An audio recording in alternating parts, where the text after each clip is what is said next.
Shalom adik-adik sekolah minggu. Apa kabar hari ini? Luar biasa. Yes, yes, yes. Wah, puji Tuhan ya Bang. Adik-adik sekolah minggu di rumah semuanya luar biasa, semakin terberkati, sehat selalu. Terus apa lagi ya Bang? Semakin apa ya? Di rumah aja semakin apa ya adik-adik sekolah minggu? Semakin sehat kali. Iya, semakin sehat, semakin rajin. Ya, karena adik-adik sekolah minggu hari ini puji Tuhan terberkati.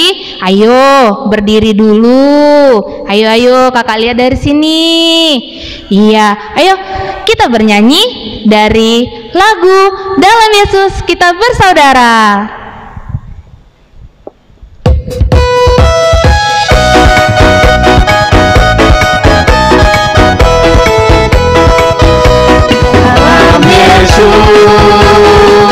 Kita bersaudara dalam Yesus. Kita bersaudara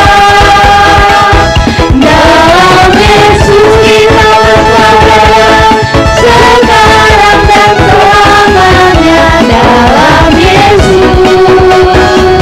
Kita bersaudara dalam Yesus. Ada sukacita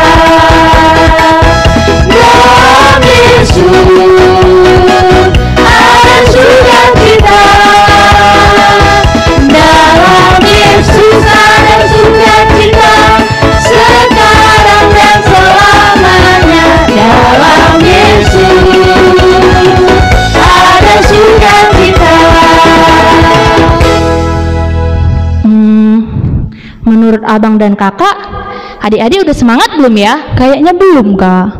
Belum ya Kak Cindy? Belum. Kita masih punya lagu lagi nggak ya Kak Cindy? Ada Lagu apa itu ya Kak Cindy? lagunya Mari Kita Bersukaria. Ayo, masih tetap berdiri ya.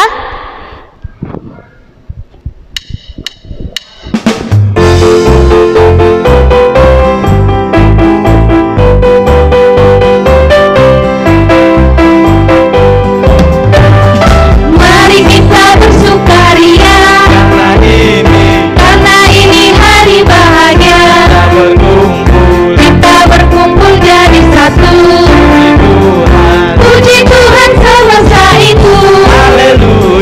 Tepuk tangan raja berseri. Hilangkanlah hati yang sedih. Bukankah Yesus berkata damai yang diberikan kita? Mari kita bersukaria sekali lagi. Mari kita bersukaria karena ini hari bahagia. Kita berkumpul jadi satu.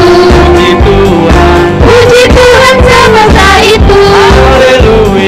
Tepuk tangan raja berseri. Hilangkanlah hati yang sedih. Bukankah Yesus berkata damai yang diberikan kita? Mari kita bersukaria.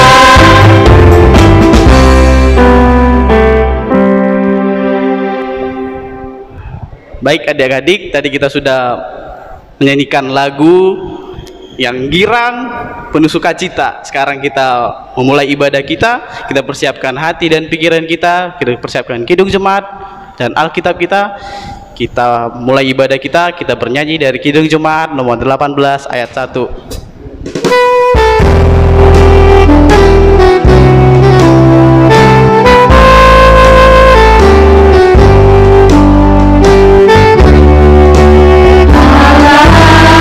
Hadir bagi kita dan hendak memberi berkat, melimpahkan kuasa-Nya bagai hujan yang lebat.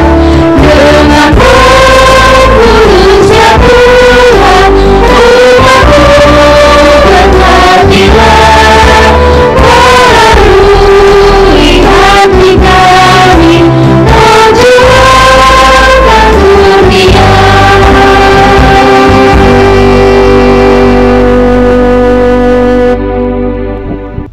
Marilah kita berdoa. Dengan nama Allah Bapa dan nama anaknya Tuhan Yesus Kristus dan nama Roh Kudus yang menjadikan langit dan bumi. Amin. Marilah kita sama-sama mengucapkan, Ya Allah, kasihanilah kami. Ya Allah, kasihanilah kami, orang yang berdosa ini. Amin. Hukum Taurat Tuhan pada minggu ini, yaitu titah kelima dan maksudnya. Marilah kita mendengarkan teman kita mengucapkannya. Titah kelima, hormatilah ayah dan ibumu, supaya lanjut umurmu di bumi yang diberikan Tuhan Allahmu kepadamu. Maksudnya adalah kita harus takut serta kasih kepada Allah. Sebab itu, jangan kita bersikap remeh terhadap orang tua kita, terhadap pemerintah, dan terhadap orang yang lebih tua. Jangan kita menimbulkan kemarahan mereka, tetapi hendaklah kita selalu menghormati dan mengasihi mereka, menuruti dan menyelami jiwa mereka, serta senantiasa berbuat baik kepada mereka. Demikianlah hukum Taurat Tuhan. Kita sama-sama mengucapkan, Ya Allah Tuhan kami. Ya Allah Tuhan kami, kuatkanlah kami untuk dapat melakukan segala perintah-Mu. Amin. Nah, adik-adik, selanjutnya mari kita buka Kidung Jemaat kita dari nomor 57 ayat 1.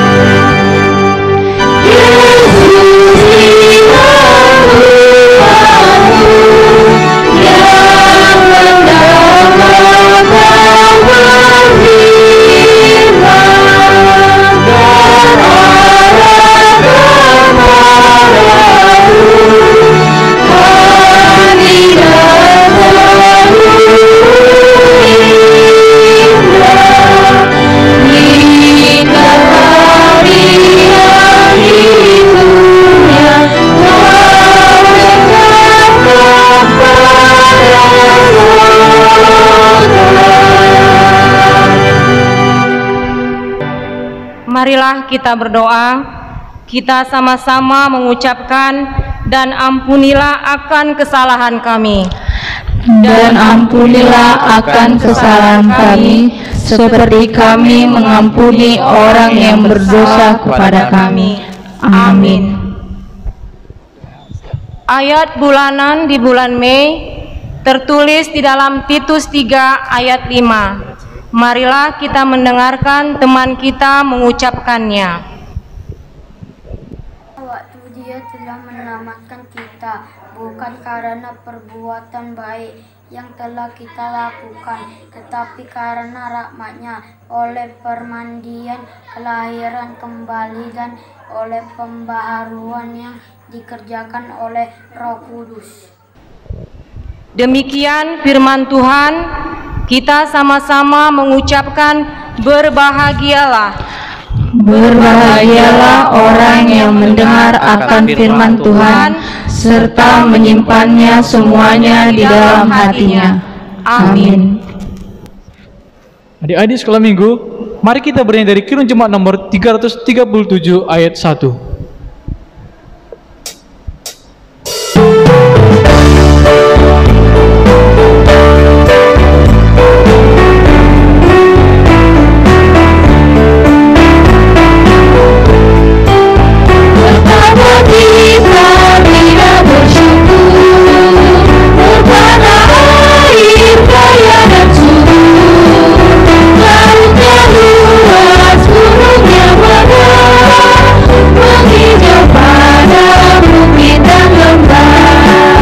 Itu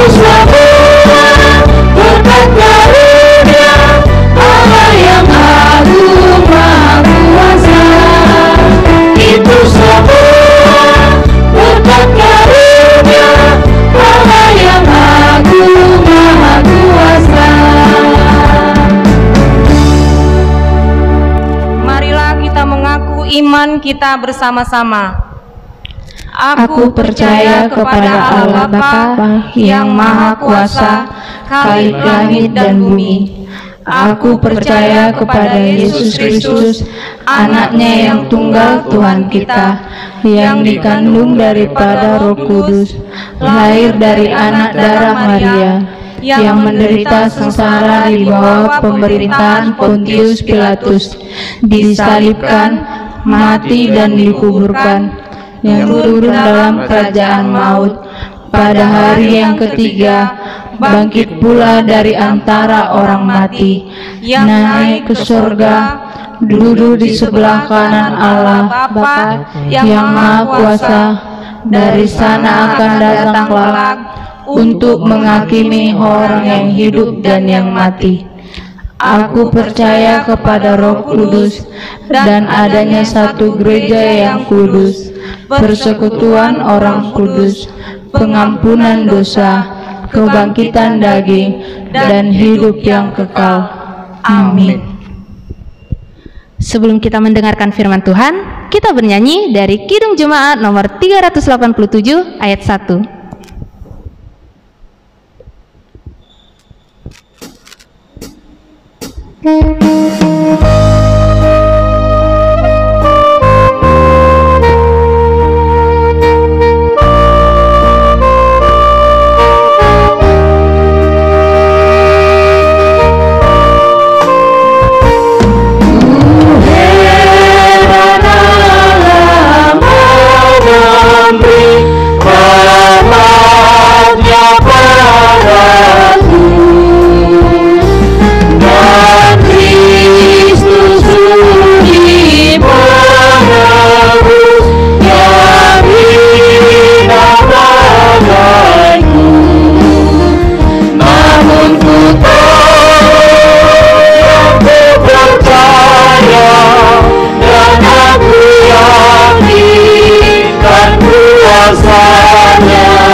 Bersatu di dalam doa. Damai sejahtera Allah yang melampaui segala akal, itulah kiranya yang memelihara hati dan pikiranmu di dalam Kristus Yesus Tuhan kita. Amin. Adik-adik yang dikasihi oleh Tuhan Yesus Kristus, kita akan mendengarkan firman Tuhan pada minggu hari ini, yaitu firman-Nya yang tertulis di dalam kitab Kisah Para Rasul, pasal yang pertama, ayat 12 sampai dengan ayat 14. Semua mari buka Alkitabmu, Kisah Para Rasul, pasal 1, ayat 12 sampai dengan ayat 14. Beginilah firman Tuhan. Rasul-rasul menanti-nanti. Maka kembalilah rasul-rasul itu ke Yerusalem dari bukit yang disebut Bukit Zaitun, yang hanya seperjalanan Sabat jauhnya dari Yerusalem. Setelah mereka tiba di kota, naiklah mereka ke ruang atas, tempat mereka menumpang. Mereka itu ialah Petrus dan Yohanes, Yakobus dan Andreas, Filipus dan Thomas, Bartolomeus dan Matius, Yakobus bin Alfeus dan Simon orang Zelot, dan Yudas bin Yakobus. Mereka semua bertekun dengan sehati dalam doa bersama-sama dengan beberapa perempuan serta Maria ibu Yesus dan dengan saudara-saudara Yesus. Demikian pembacaan firman Tuhan. Adik-adik yang terkasih dalam nama Tuhan Yesus Kristus, kita tahu setelah Tuhan Yesus bangkit dari kematiannya, Yesus masih menampakkan diri di bumi ini selama 40 hari lagi. Jadi Yesus masih ada di bumi selama 40 hari lagi. Setelah 40 hari, Yesus terangkat ke sorga. Yesus terangkat ke sorga dari Bukit Zaitun. Adik-adik, pertanyaannya sekarang, mau ngapain Yesus naik ke sorga? Yesus itu terangkat ke sorga mau ngapain? Kalau Amang mau memberi jawabannya, ada dua. Yang pertama, Yesus sedang pulkam ke sorga, pulang kampung. Kampungnya Yesus itu dari sorga. Maka Yesus terangkat ke sorga itu, Yesus sedang pulang kampung ke sorga. Yesus itu kampungnya di sorga. Maka dia tahu persis bagaimana jalan ke sorga. Maka adik-adik, itu sebabnya kita beruntung percaya kepada Yesus, karena dia tahu jalan, bahkan dialah jalannya supaya kita bisa masuk ke sorga. Kemudian jawaban yang kedua, Yesus mau ngapain ke sorga adalah dia sedang mempersiapkan tempat untukmu, untukku, untuk kita semuanya. Yesus ke sorga mempersiapkan tempat bagi kita, orang-orang yang percaya kepada-Nya. Kalau demikian, jadi sekarang sebelum kita semua berangkat ke sorga, selama kita masih di dunia ini, apa yang harus kita lakukan? Apa yang harus dilakukan orang percaya sebelum dia dibawa Tuhan ke sorga? Selama di bumi ini, kita harus senantiasa menanti-nantikan Dia. Siapa Dia? Tuhan Yesus Kristus. Selama di bumi ini, kita harus senantiasa menanti-nantikan Dia. Pertanyaannya, bagaimanakah Amang orang yang menanti-nantikan Tuhan Yesus? Lewat khotbah pada hari ini, ada 3 hal yang harus kita perbuat dalam menanti-nantikan Tuhan Yesus. Yang pertama adalah bergegas melakukan perintah Tuhan Yesus. Bergegas melakukan perintah Tuhan Yesus. Sebelum Yesus terangkat ke sorga, dia memberi perintah kepada murid-muridnya itu.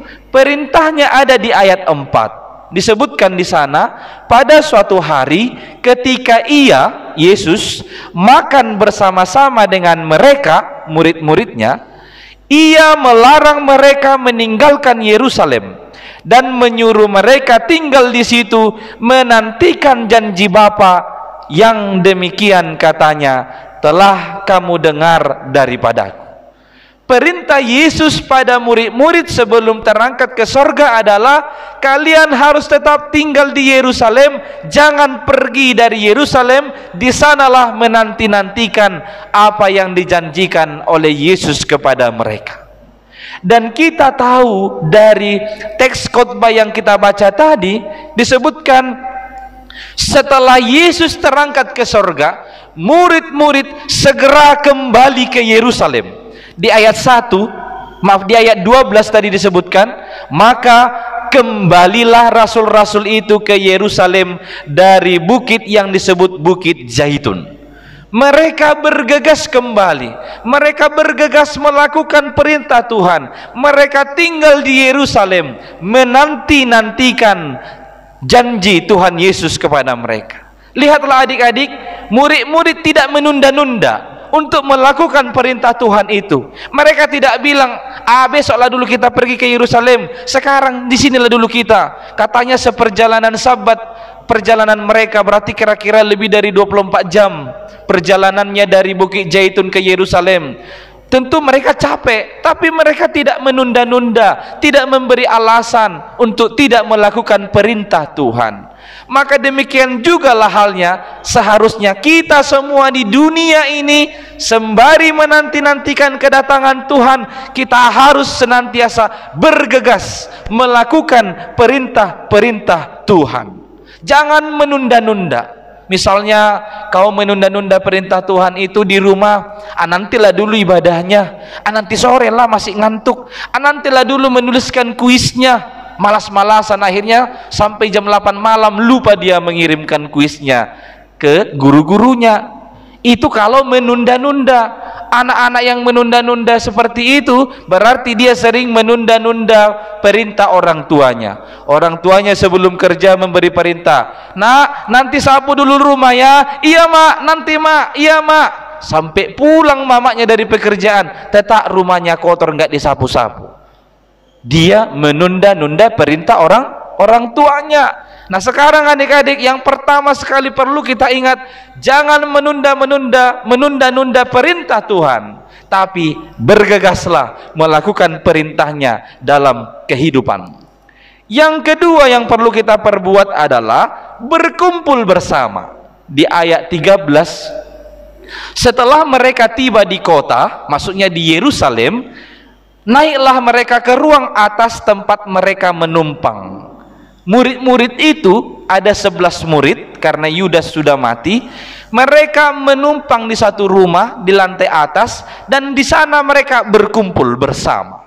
Adik-adik, perlu bagi kita ternyata sembari menanti-nantikan Tuhan Yesus itu, kita harus senantiasa menjaga persekutuan di rumah, di gereja, di tempat sekolah, harus tetap menjaga kebersamaan. Disebut di sana berkumpul bersama. Ke-11 murid itu berkumpul di satu ruangan. Tidak ada yang melarikan diri, tidak ada yang bersembunyi, tapi mereka berkumpul bersama di satu ruangan. Lihatlah, mereka berkumpul bersama-sama, tidak sendiri-sendiri. Adik-adik bisa saja sekarang, apalagi di masa-masa pandemi ini, semua memang tinggal di rumah, semua berkumpul di rumah, tapi nggak bersama-sama. Ada di depan main HP, ada di kamar main game, ada di ruang tengah nonton, atau sama-sama duduk di ruang tengah tapi enggak bersama-sama, hanya berkumpul aja tapi enggak bersama-sama. Mama di situ, bapak di situ, anak di situ, tapi sibuk semua dengan handphonenya.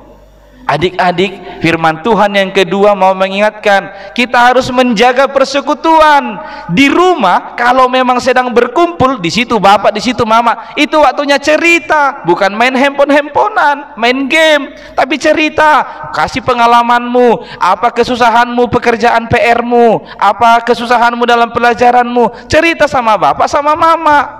Dan kalian juga mendengar cerita bapak dan mama. Jangan bapak mamanya mau cerita, jangan dulu mak, sibuk aku, tanggung gameku ini, main game terus, main game.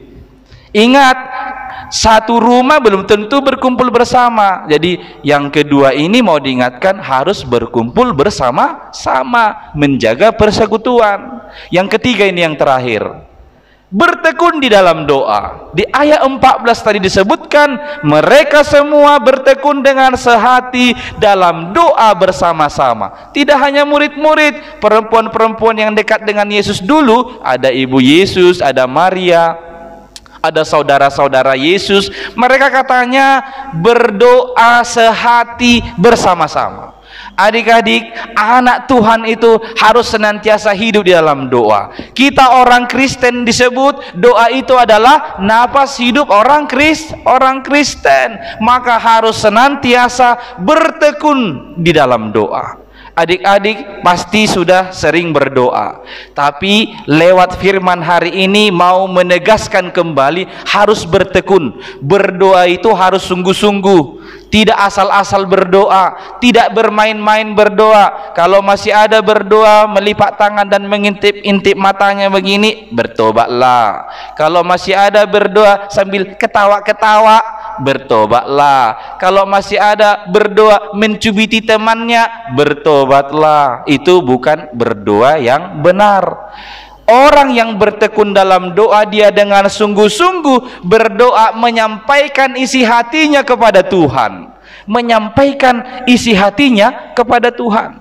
Tuhan Yesus mengajari kita, kalau kau mau berdoa, bukalah, masuklah ke kamarmu, kuncilah pintu kamarmu, lipat tanganmu dan berdoalah kepada Tuhanmu. Itu artinya apa? Supaya kita sungguh-sungguh berbicara, menyampaikan isi hati kita kepada Tuhan Allah kita. Nah adik-adik, tiga hal itulah yang perlu kita laksanakan sembari menanti-nantikan kedatangan Tuhan untuk membawa kita kembali nanti ke sorga. Tempat kita sudah disediakan, tempatmu sudah disediakan, maka harus senantiasa menanti-nantikan kedatangannya. Oleh karena itu, sekali lagi, bergegaslah melakukan perintah Tuhan, berkumpul bersama menjaga persekutuan, dan yang ketiga, bertekunlah di dalam doa. Amin, kita berdoa. Terima kasih ya Allah atas firman-Mu yang telah kami dengar pada minggu hari ini. Engkau mengingatkan kami anak-anak-Mu bahwa kami ini adalah pewaris kerajaan sorga, dan Engkau telah menyediakan tempat bagi kami semua ya Tuhan orang percaya. Sembari kami menanti-nantikan kedatangan-Mu, ajar dan ingatkan kami supaya senantiasa bergegas melakukan perintah-perintah-Mu. Jangan biarkan kami menunda-nunda atau memberi alasan untuk tidak melakukan perintah-Mu. Biarlah juga kami menjaga persekutuan, berkumpul bersama dengan orang-orang yang kami kasihi di sekeliling kami, dan kami menjadi anak-anak yang tekun di dalam doa. Tuhan, kuatkanlah kami untuk melakukan firman-Mu dalam kehidupan kami sehari-hari. Kami berdoa bagi seluruh anak-anak dimanapun berada pada saat ini. Berkati mereka dengan kesehatan, umur panjang, sukacita, dan kebahagiaan. Apapun yang mereka cita-citakan dan impikan Tuhan yang tidak bertentangan dengan kehendak-Mu, nyatakanlah itu dalam kehidupan mereka. Berkatilah orang tua semua anak-anak sekolah minggu kami ya Tuhan. Berikan umur panjang, kesehatan, rezeki atas pekerjaan tangan mereka. Dan guru-guru sekolah minggunya, tolong Kau yang memberkati mereka supaya tetap dengan sabar membimbing anak-anak-Mu ke jalan yang Engkau kehendaki. Dengarlah doa permohonan kami ini yang kami sampaikan hanya melalui nama anak-Mu, Yesus Kristus, Tuhan dan Juru Selamat kami. Amin. Sambil mengumpulkan persembahan, kita bernyanyi dari buku ND nomor 766 ayat 1.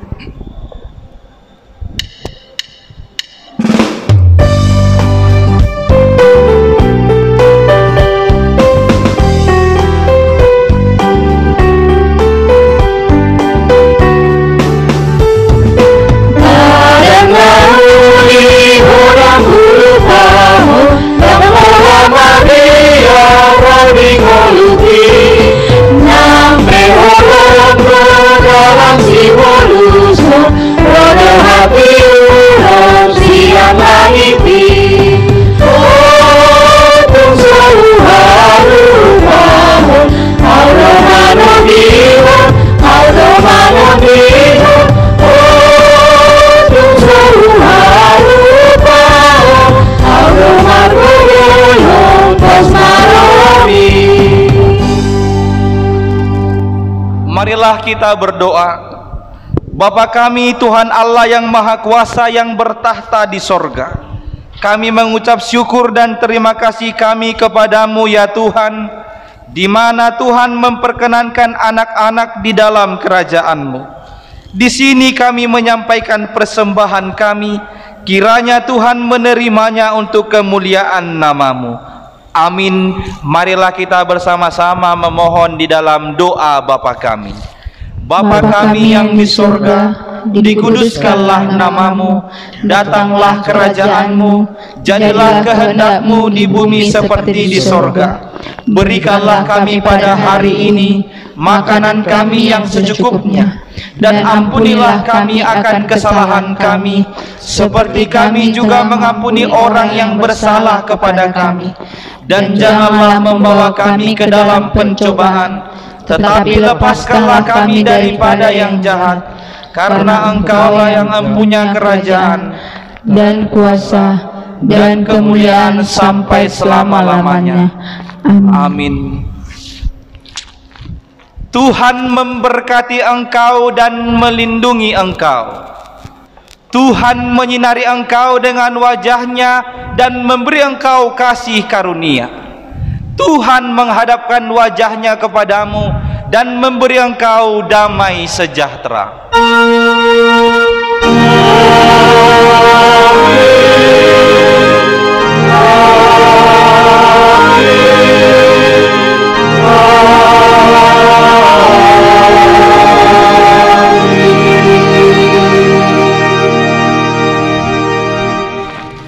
Shalom, selamat hari Minggu bagi kita semua.